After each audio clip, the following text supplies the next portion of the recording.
Okay so hello बच्चों, this is Abhishek sir from Modi commerce academy and हमारा जो probability chapter continue था उसमें हम वीडियो नंबर 3 के साथ बढ़ रहे हैं। ठीक है, इलास्ट्रेशन नंबर 6 जिसको हम रीड कर लेते हैं। क्या गिवन है? ठीक है, क्वेश्चन के अंदर बहुत कुछ डिपेंड करता है, तो क्वेश्चन रीड करना आना चाहिए आपको। देखिए क्या लिखा, there are 3 yellow and 2 pink flower in a basket. ठीक है, मतलब एक बास्केट है जिसके अंदर 3 येलो है ना और 2 pink flower, that is P1 P2। ठीक है, ये पूरे बास्केट के अंदर रखा हुआ है। ठीक है, 1 flower is randomly selected from this basket, denote the selection of yellow flower as an event A. जितने भी येलो फ्लावर आएंगे उसके लिए आपको क्या इवेंट कंसिडर करना है? ए। और द पिंक फ्लावर के लिए क्या निकालना है आपको? Event B. ध्यान से समझिए, आपको इसमें से एक फ्लावर को सिलेक्ट करना था। ठीक है, तो वो एक फ्लावर सिलेक्ट होने के, तो मतलब अगर मैं सैंपल स्पेस निकालूं कि या तो वो ये भी हो सकता है, ये भी हो सकता है, ये भी हो सकता है, ये भी हो सकता है, ये भी हो। सैंपल स्पेस का मतलब क्या होता है? टोटल जितनी पॉसिबिलिटीज है उसको लिखना है। तो मैं बोल रहा हूं कि भाई मेरा जो सैंपल स्पेस बनेगा कुछ इस तरीके से बनेगा, P1 P2। ये क्या बन गया हमारा? Sample space. ध्यान से समझते चलिएगा, U का वैल्यू आ गया, दैट इज सैंपल स्पेस का वैल्यू आ गया। देन उसके बाद क्या बोला था? Denote the selection of yellow flower. अगर येलो फ्लावर सेलेक्ट होके आ रहा है तो उसको हम क्या से डिनोट करेंगे? ए से। ठीक है, and the selection of pink flower as an event B. इसको भी लिख लेते हैं, बी के अंदर हम पिंक फ्लावर को मेंशन कर दिए। ये देखिए, ये बन गया हमारा sample space A and B. ठीक है, अब इसके बाद जो भी क्वेश्चन पूछा होगा उसके अकॉर्डिंग हमको आंसर्स करने होंगे। ठीक है, चलिए इसको ध्यान में रखिएगा कि ये 3 वैल्यूज मैंने कैसे निकाला क्वेश्चन पढ़ के। ठीक है, इसको मिटा के थोड़ा सा किनारे में रख देता हूं ताकि यहां पे आंसर्स अपन कर पाए। ठीक है,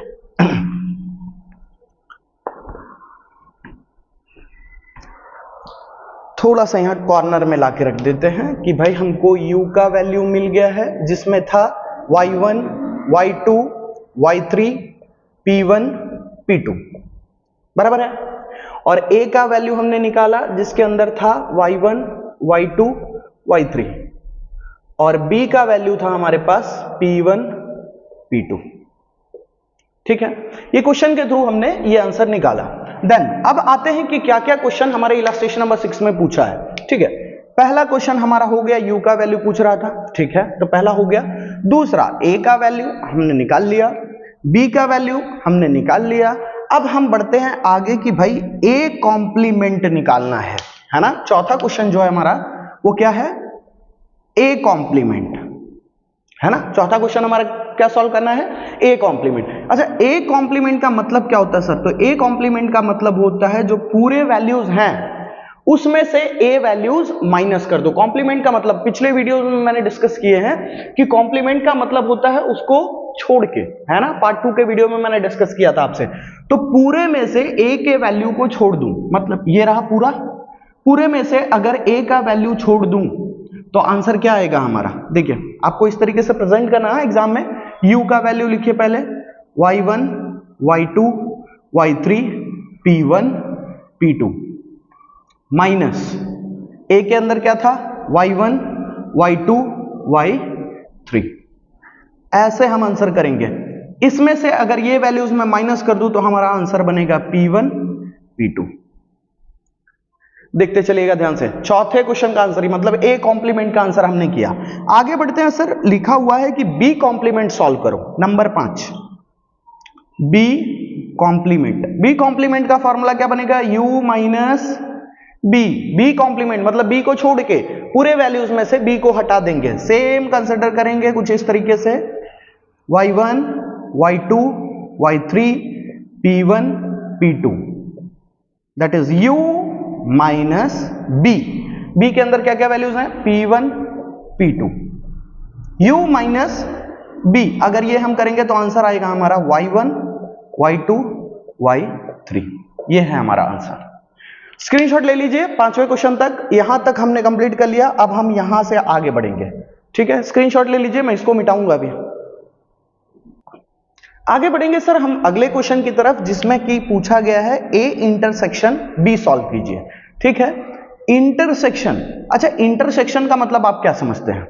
कॉमन पॉइंट है ना, ए इंटरसेक्शन बी, मतलब ए और बी के बीच में क्या कॉमन पॉइंट्स है वो हमको बताना। हम सॉल्व करेंगे, पहले ए का वैल्यू लिख लो, y1 y2 y3, ए का वैल्यू हमने लिख लिया, बीच में साइन किस चीज का है, इंटरसेक्शन। बी क्या है, P1 P2। अब ये दोनों के बीच में जो भी कॉमन पॉइंट है वो लिख दो। मैं बोल रहा हूं इसके बीच में कोई भी कॉमन पॉइंट नहीं है।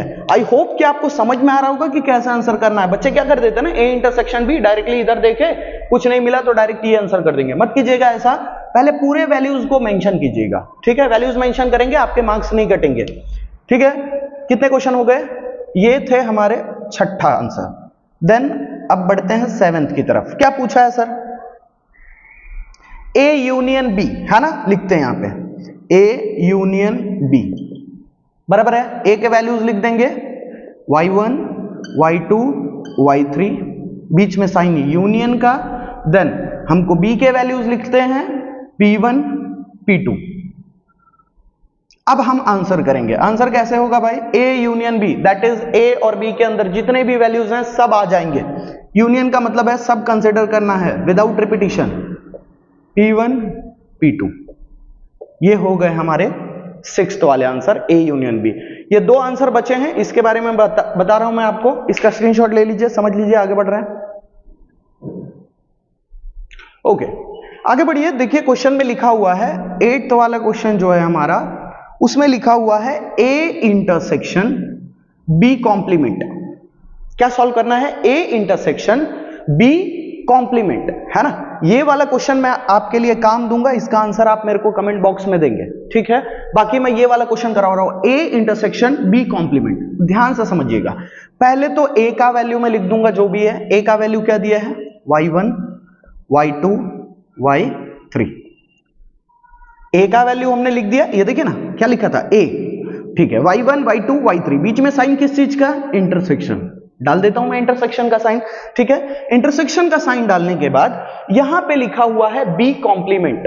अच्छा सर, बी कॉम्प्लीमेंट का मतलब क्या होता है, बी कॉम्प्लीमेंट का मतलब थोड़ी देर पहले पढ़ा हमने कि टोटल में से बी वैल्यू को हटा दो तो वही बन जाएगा हमारा बी कॉम्प्लीमेंट। अच्छा, ये टोटल में से अगर बी वैल्यूज को हटा दूं, मतलब ये दो वैल्यूज को हटा दूं, तो बताइए ये है कि नहीं, y1 y2 y3, y1 y2 y3।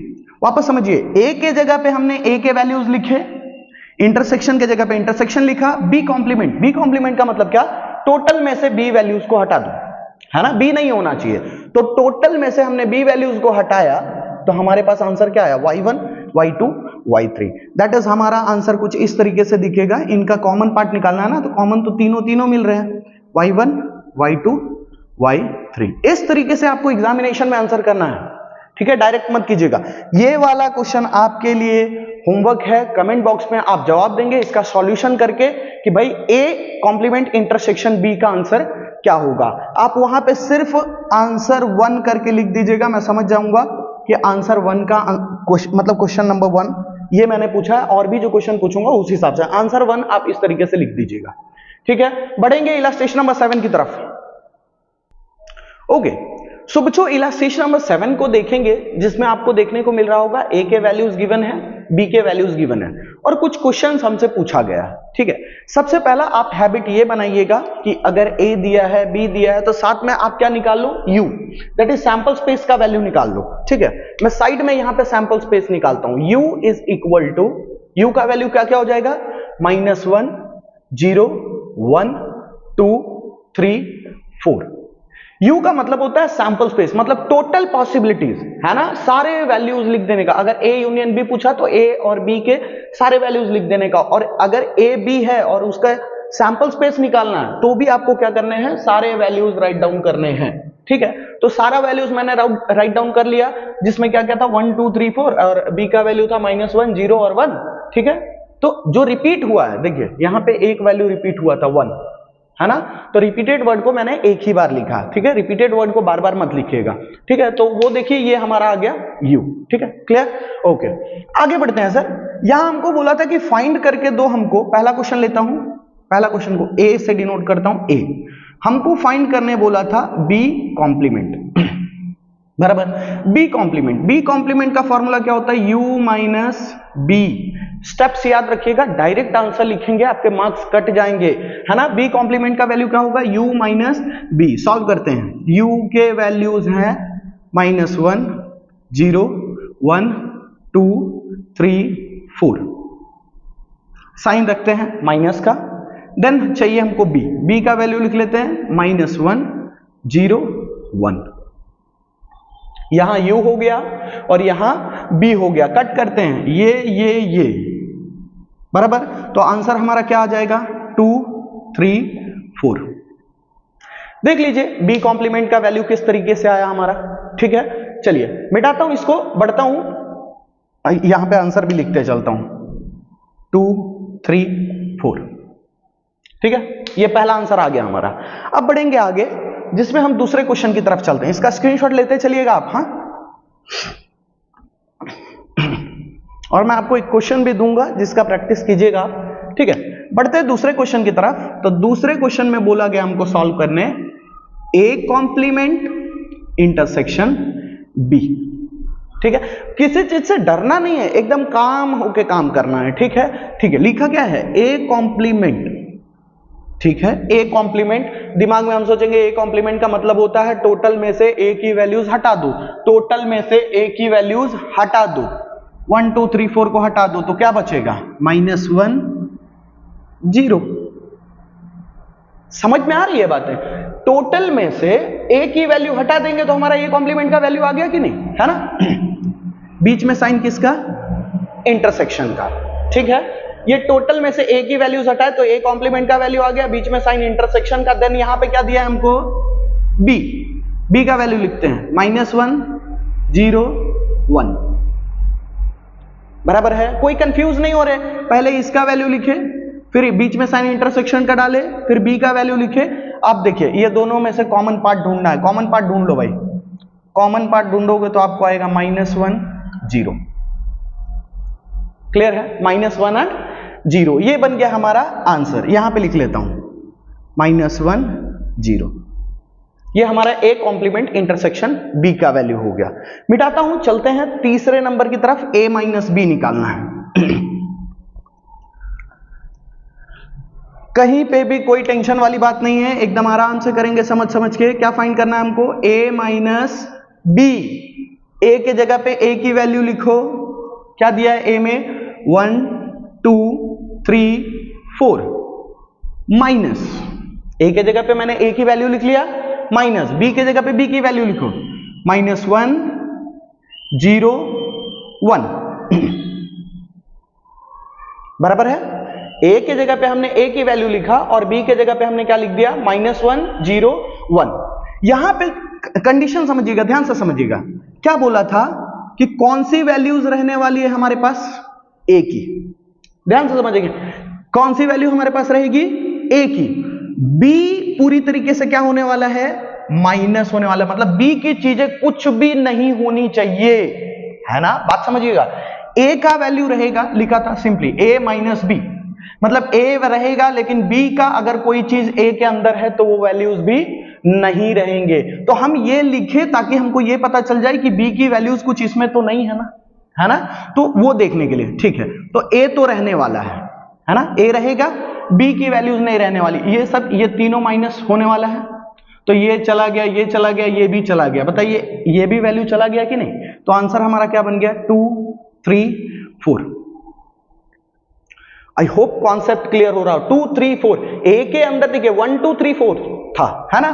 तो जब आप बोल रहे हैं ए रहेगा, है ना, जब आप बोल रहे हैं ए रहेगा तो 1 2 3 4 लिखो ना। 2 3 4 क्यों लिख रहे हो, क्योंकि यहां पे क्या मेंशन था, माइनस बी की कोई भी वैल्यूज वो नहीं देखना चाह रहा है। तो बी में 1 था ना बाबू, तो 1 ए में भी है, बी में भी है, मतलब ये वैल्यू को हमको क्या करना पड़ेगा, हटाना पड़ेगा, क्योंकि बी की कोई भी चीजों को देखना नहीं चाहता है। इसी तरीके से मैं आपको एक चीज सिखाता हूं, बी माइनस ए, है ना, बी माइनस ए। बी के अंदर क्या क्या वैल्यूज हैं, -1 0 1, माइनस 1 2 3 4। इसका आंसर मैं अगर बोलूं तो मैं बोलता हूं -1 होगा और 0 होगा। कैसे पता चले, तो भाई बी आएगा लेकिन ए की कोई भी वैल्यूज नहीं आएंगी, बी माइनस ए। है ना। तो बी को मैंने लिख दिया, ए तो नहीं ही आने वाला है, लेकिन इसमें से देख लेता हूं कुछ बी में है तो नहीं, मैंने देखा 1 है ना, तो ये 1 भी आंसर में नहीं आएगा। ठीक है, स्क्रीनशॉट ले लीजिए, बढ़ेंगे इलस्ट्रेशन नंबर 8 की तरफ। चलिए आते हैं इलस्ट्रेशन नंबर 8 की तरफ, जिसमें लिखा हुआ है 1 number is randomly selected from the first 50 natural numbers. ठीक है, मेरे सामने 1 से लेके नेचुरल नंबर का मतलब समझते होंगे आप लोग, है ना। नेचुरल नंबर 1 से लेके 20, 30, 40, 50, 60, मतलब कंटिन्यू जहां तक नंबर्स खत्म नहीं होते वहां तक चलता रहता है। ठीक है, शुरुआत 1 से होता है। ठीक है, बोला कि एक नंबर हमको सेलेक्ट करना है फ्रॉम फर्स्ट 50 नेचुरल नंबर्स। अच्छा, नेचुरल नंबर तो चलते रहेंगे ना, तो क्या मैं बोल सकता हूं कि u का वैल्यू जो है, u का जो वैल्यू है ना, क्या क्या हो सकता है, 1, 2, 3, 4, 5 डॉट डॉट डॉट। यहां में मेरे को क्या मेंशन किया था कि पहले 50 नंबर से ही सिलेक्ट करना है मुझे, है ना। 50 ऑप्शन दिए थे ना, फर्स्ट 50 नेचुरल नंबर में से मुझे एक नंबर सेलेक्ट करना, तो मैं बोला कि एक नंबर भी हो सकता है, 10 भी हो सकता है, 15 भी हो सकता है, 50 भी हो सकता है, 45 भी हो सकता है, 44, मतलब मेरे पास ये सारे पॉसिबिलिटीज बने। ठीक है, u की वैल्यूज 1, 2, 3, 4, 5, 6, 7, 8, 9, 10, 11, 12, 13, 14 इस तरीके से 50 तक बना। ठीक है, अब बढ़ते हैं कि सर इसके बेस पे क्वेश्चंस क्या क्या बने हैं। तो लिखा है the number selected is a multiple of 5 और 7। चलिए एक और कॉन्सेप्ट मैं आपको सिखा देता हूं कि क्या चीज आपके दिमाग में होना चाहिए, कहीं पे नोट्स बना के लिख लीजिए कि और का मतलब होता है प्रोबेबिलिटी के केस में यूनियन। और का मतलब क्या होता है, यूनियन। और एंड का जो मतलब होता है उसका मतलब होता है इंटरसेक्शन। इसका एकदम ऐसा साइड में मार्क बना के रखिए तो, कि कहीं पे भी आप प्रोबेबिलिटी के केस में अगर और देखें, किसी दो कंडीशन के बीच में और लिखा है, मतलब वहां पे वो क्या पूछना चाह रहा है, वो दोनों का यूनियन पूछना चाह रहा है। और अगर वहां पे एंड वर्ड यूज किया गया है तो उसका मतलब क्या बोल रहा है, कॉमन पार्ट, मतलब इंटरसेक्शन वो पूछना चाह रहा है। ठीक है, चलिए तो मतलब यहां पे क्या दिया, the number selected is a multiple of 5 और 7, है ना। मेरे को जो नंबर मैं सेलेक्ट कर रहा हूं उसका मल्टीपल किसका होना चाहिए, या तो 5 का या तो 7 का, है ना। तो लेकिन पहले 5 और 7 का मल्टीपल क्या क्या है वो तो पता होना चाहिए, कंसिडर कर लेते हैं। लिख लेते हैं मल्टीपल ऑफ 5, जिसको मैं कंसिडर कर लूंगा a से, और दूसरा ले लेता हूं मैं मल्टीपल ऑफ 7, ठीक है, जिसको मैं कंसिडर क्या कर लूंगा b से। चलिए लिख लेता हूं, तो a का वैल्यू आ गया हमारा, किसका, मल्टीपल ऑफ 5 था ना a, मल्टीपल ऑफ 5 a है, और मल्टीपल ऑफ 7 में कंसिडर करूंगा b को। ठीक है, ताकि हमको बनाने में आसान हो, a और b हो जाएगा ना डायरेक्टली, a और b, है ना, मतलब a यूनियन b निकालना रहेगा हमको। समझ में आ रहा होगा लॉजिक। ओके, a का वैल्यू मल्टीपल ऑफ 5, 5, 10, 15, 20, 25, 30, 35, 40, 45, 50। 5 का मल्टीपल यही है, 5 से लेके 50 तक, है ना। ओके, मल्टीपल ऑफ 7 हमने क्या क्या लिया, 7, 14, 21, 28, 35, 42, 49। ये हमने किसको कंसिडर, बी के अंदर क्या कंसिडर कर लिया, 7 का मल्टीपल, है ना। क्योंकि कोई भी चीज रहता है ना, अगर ए बी के फॉर्म में रखो तो आपके लिए चीजें आसान बन जाती है। ठीक है, तो number selected is a multiple of 5 और 7 बोला, तो ए यूनियन बी, आसान हो गया चीजें। ठीक है, ठीक है, the number selected is a multiple of A और बी। ठीक है, अब तो मेरा 5 का मल्टीपल को a बना दिया है मैंने, और 7 का मल्टीपल को क्या बना दिया है, b। मतलब मुझे क्या फाइंड करना है भाई, a यूनियन b, है ना। 5 और 7, मल्टीपल ऑफ 5 और multiple of 7, a union b। Solve करते हैं, a और b के अंदर जितनी भी चीजें हैं सबको लिख देंगे हम। लिखो 5, 7, 10, 14, 15, 20, 21, 25, 28, 30, 35। जो नंबर रिपीट हुआ है उसको 2 बार नहीं लिखना रहता है ना, उसको एक बार ही लिखना रहेगा। 35, 40, 42, 45, 49, 50। ये बन गया हमारा आंसर, ए यूनियन बी। आगे बढ़ते हैं सर, ये वाला तो हो गया, यहां पे आते हैं, the number selected is a multiple of 5 and 7, बताइए ए इंटरसेक्शन बी पूछ रहा है कि नहीं, है ना। मल्टीपल ऑफ 5 को मैंने क्या ले लिया है, ए, और मल्टीपल ऑफ 7 को मैंने क्या कंसिडर किया है, बी, है ना। तो हमसे पूछा जा रहा है A intersection B, A intersection B, that is common part of A and B. A के अंदर और बी के अंदर क्या कॉमन पार्ट दिख रहा है मुझे, देखिए ये वाला वैल्यू कॉमन पार्ट दिख रहा है, ठीक है। तो मैं लिखूंगा 35, ये बन गया हमारा आंसर, ठीक है। स्क्रीनशॉट ले लीजिए 1 और 2 का, थर्ड और फोर्थ क्वेश्चन मैं अभी आपको करवा रहा हूं। ओके, थोड़ा आगे बढ़ते हैं और देखते हैं कि क्या दिया हुआ है। देखिए, the number selected is a multiple of 5, multiple of 5 but not a multiple of 7। ध्यान से एकदम समझिएगा क्या लिखा है। The number selected is a multiple of 5, ए होना चाहिए, ए होना चाहिए। अरे मल्टीपल ऑफ 5 मतलब ए है ना, देखो ना मल्टीपल ऑफ 5 क्या है, ए, है ना। चीजों को आसान करने के लिए हमने ए को कंसिडर किया था ना मल्टीपल ऑफ 5, बुद्धि थोड़ा चलाना। ए होना चाहिए but not a multiple of 7, लेकिन बी नहीं होना चाहिए। अच्छा, अगर मैं इसको, इस कहानी को, पूरे गाथा को अगर इस फॉर्म में लेके आऊं तो कैसा होगा, ए माइनस बी बोलना चाह रहा है कि नहीं। ए होना चाहिए लेकिन बी नहीं होना चाहिए, but not a multiple of 7, लेकिन बी का वैल्यू बिल्कुल भी नहीं होना चाहिए। ठीक है सर, लिखते हैं ए होना चाहिए। अच्छा, ए होना चाहिए मतलब ये पूरे होना चाहिए, है ना, लेकिन बी नहीं होना चाहिए। तो बी की एक जो चीज है 35, ये इसमें है ना, मतलब ये 35 को छोड़ के बाकी पूरा ए रह जाएगा, चलेगा ना। आंसर यही होगा, ए होना चाहिए लेकिन बी नहीं होना चाहिए। तो मैं लिख रहा हूं answer A minus B, that is 5, 10, 15, 20, 25, 30, 40, 45, 50। I hope logic clear हुआ होगा आपको। क्या बोला था कंडीशन में, ए होना चाहिए लेकिन बी नहीं होना चाहिए, ठीक है। ए होना चाहिए, ए को हमने पूरा लिख दिया।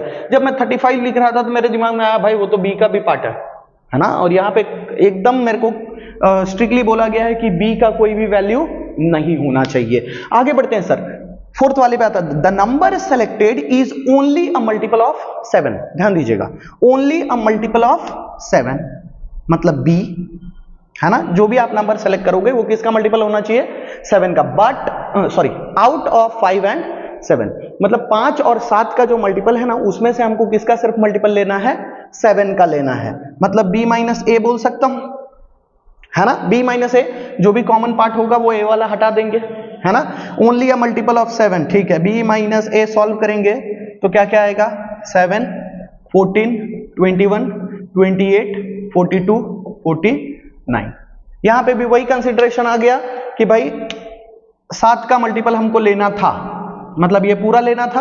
अगर यहां लिखता the number selected is only a multiple of 7 तो मैं सीधा चलते रहता। यहां पे लिख दिया आउट ऑफ 5 एंड 7, मतलब 5 और 7 का जो मल्टीपल है उसमें से हमको खाली कौन सा मल्टीपल लेना है, 7 का। मैंने बोला 35 जो है वो तो 5 का भी मल्टीपल है ना, तो मतलब 35 तो इसमें नहीं होगा, ठीक है। सिर्फ हमको किसका मल्टीपल लेना था, 7 का मल्टीपल लेना था 5 और 7 में से, ठीक है। चलिए इसका इलास्ट्रेशन नंबर 8 का स्क्रीनशॉट ले लीजिए, बढ़ेंगे इलास्ट्रेशन नंबर 9 की तरफ। ओके, सो बच्चों हम बढ़ते हैं इलास्ट्रेशन नंबर 9 की तरफ, जिसमें हमको बोला है फाइंड A1 यूनियन A2, है ना। A1 यूनियन A2 फाइंड करने बोला है, मतलब A1 और A2 की वैल्यू चाहिए हमको, है ना। और यहाँ पे बोला है find A1 intersection A2। Question आसान है बट बच्चे देख के कंफ्यूज हो जाते हैं, इस रीजन के कारण थोड़ा सा कंडीशन बिगड़ जाता है। देखिए, नहीं तो एक सिंपल सा केस अगर मैं देखूं, यहाँ पे जैसे लिखा है A1 is equal to x/x is equal to -101। In short यही है A1 का वैल्यू, लिखो A1 इज इक्वल टू -101, बात खत्म। A2 का भी वैल्यू गिवन है, A2 का वैल्यू क्या दिया है सर, 1 2 3, बोला ना x belongs to x is equal to 1 2 3, x का वैल्यू 1 2 3 है, और यहाँ पे x का A1 में x का वैल्यू क्या है, -101। ओके, फाइंड क्या क्या करने बोला था। पहला कंडीशन था हमको फाइंड करना था A1 यूनियन A2, और दूसरा कंडीशन था A1 इंटरसेक्शन A2। दोनों कंडीशन को सॉल्व कर लेते हैं। A1 यूनियन A2 बोलेगा मतलब क्या, -1 0 1 2 3। A1 और A2 में जितनी भी चीजें सबको लिख दो, बस रिपीट मत करना चीजों को। देखिए 1 रिपीटेड था लेकिन मैंने एक ही बार लिखा। इंटरसेक्शन, इंटरसेक्शन का मतलब क्या होता है भाई, कॉमन, ठीक है। कॉमन पार्ट लिखना है। कॉमन क्या है भाई, A1 और A2 में 1, ये हो गया हमारा आंसर, इलस्ट्रेशन नंबर 9। ठीक है, चलिए अगले इलस्ट्रेशन या अगले एक्सरसाइज में जो क्वेश्चन हम करने वाले हैं उसको मिलेंगे हम अगले वीडियो में, जिसमें हम सीखेंगे आगे के जो इलस्ट्रेशन और क्वेश्चन है प्रोबेबिलिटी को हम आगे बढ़ेंगे। ठीक है।